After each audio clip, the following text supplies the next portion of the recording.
Esperar costuma parecer uma virtude, algo responsável, prudente e até mesmo sábio.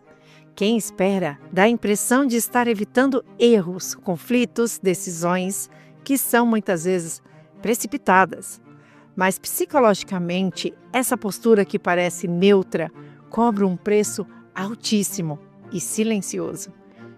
O adiamento constante não poupa energia, ele vai drenando pouco a pouco, cada vez que uma decisão fica para depois. E existe um mecanismo muito sutil que transforma medo em cautela, desconforto em planejamento e paralisação em bom senso. É assim que pessoas capazes, informadas e cheias de intenção permanecem exatamente onde estão, sem sentir que estão se sabotando.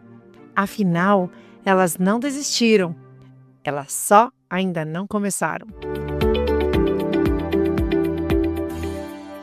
O problema é que o cérebro não entende, espera como neutralidade.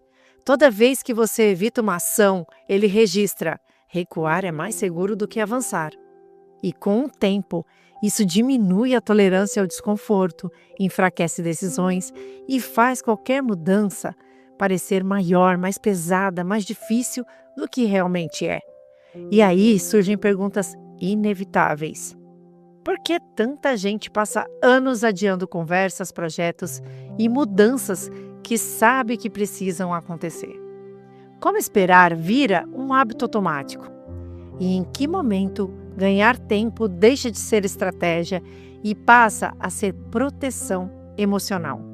Para responder isso, precisamos olhar de perto para o mecanismo que faz esperar parecer tão lógico, mesmo quando o preço é continuar exatamente no mesmo lugar. Mas onde está o problema aqui? Esperar quase nunca soa como um erro. Pelo contrário, vem acompanhada de frases socialmente aceitas, como: agora não é o momento, preciso me organizar melhor. Depois que as coisas acalmarem, eu vejo. O cérebro humano é muito bom em criar justificativas que deixam a não ação confortável, principalmente quando agir envolve risco emocional, exposição ou até mesmo desconforto real. A psicologia mostra que procrastinação raramente tem a ver com preguiça. Na maioria das vezes, ela funciona como regulação emocional. Então, se uma decisão gera ansiedade, insegurança ou medo de errar, adiá-la vai trazer alívio imediato. Mas não resolve. Porém, acalma. E o cérebro gosta disso. É assim que esperar começa a funcionar. Adiar uma conversa difícil evita o conflito. Postergar um projeto evita o julgamento.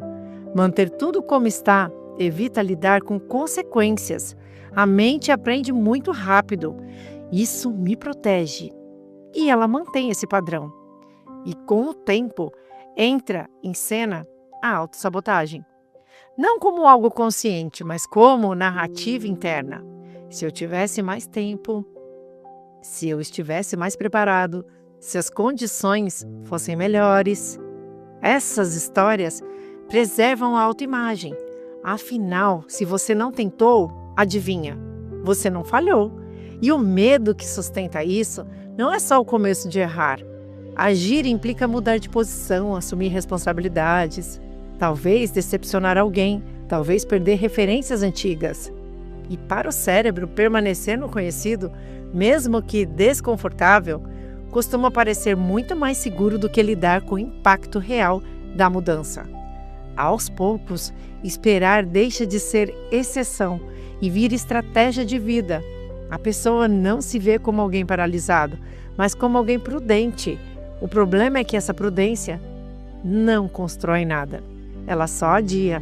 E o cérebro, em vez de se preparar para agir, se especializa em evitar cada vez mais. Tá, mas quais são as consequências disso? O adiamento constante não é inofensível. Pesquisas associam esse padrão a mais estresse, mais ansiedade e uma sensação constante de estar sempre devendo algo para si mesmo. um efeito pouco falado aparece na confiança pessoal. Cada decisão evitada envia uma mensagem silenciosa, como: eu sei o que preciso fazer, mas eu não faço. Com o tempo, isso desgasta a relação consigo mesmo quando a vida externa parece estar organizada. O cérebro aprende por repetição. Se evitar vira um hábito, ele passa a associar a ação com a ameaça, e aí ele vai adiantando cada vez mais para se manter seguro. E aí tarefas simples começam a parecer grandes demais. Não porque elas são grandes, mas porque o músculo da ação ficou um pouco usado. Existe também uma falsa sensação de controle. Então, adiar dá a impressão de que você está evitando problemas. Na prática, você só está empurrando conflitos para frente, o famoso empurrar com a barriga. E o custo emocional cresce em silêncio, até virar cansaço constante, irritação ou aquela sensação de estar travado na própria vida. No dia a dia, isso aparece em coisas pequenas e repetidas. Conversas que nunca acontecem, limites que não são colocados, decisões que ficam sempre para depois. Isoladamente, cada adiamento parece irrelevante. Somados, eles constroem uma vida que não avança. Ela apenas se mantém.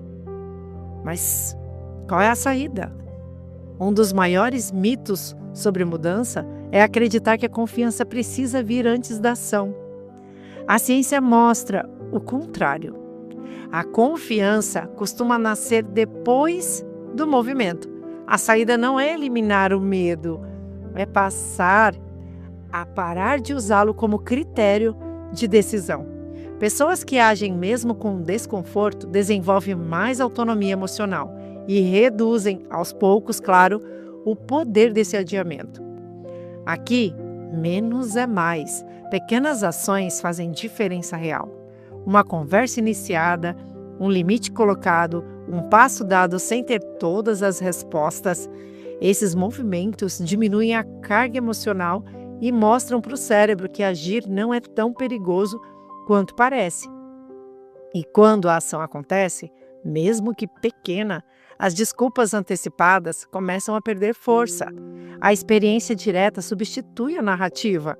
E a identidade deixa de ser protegida por explicações, para ser construída por atitudes. Com o tempo, agir fica menos pesado. Não porque o medo desaparece, mas porque deixa de mandar. A confiança passa a ser consequência do movimento repetido, não uma exigência para começar.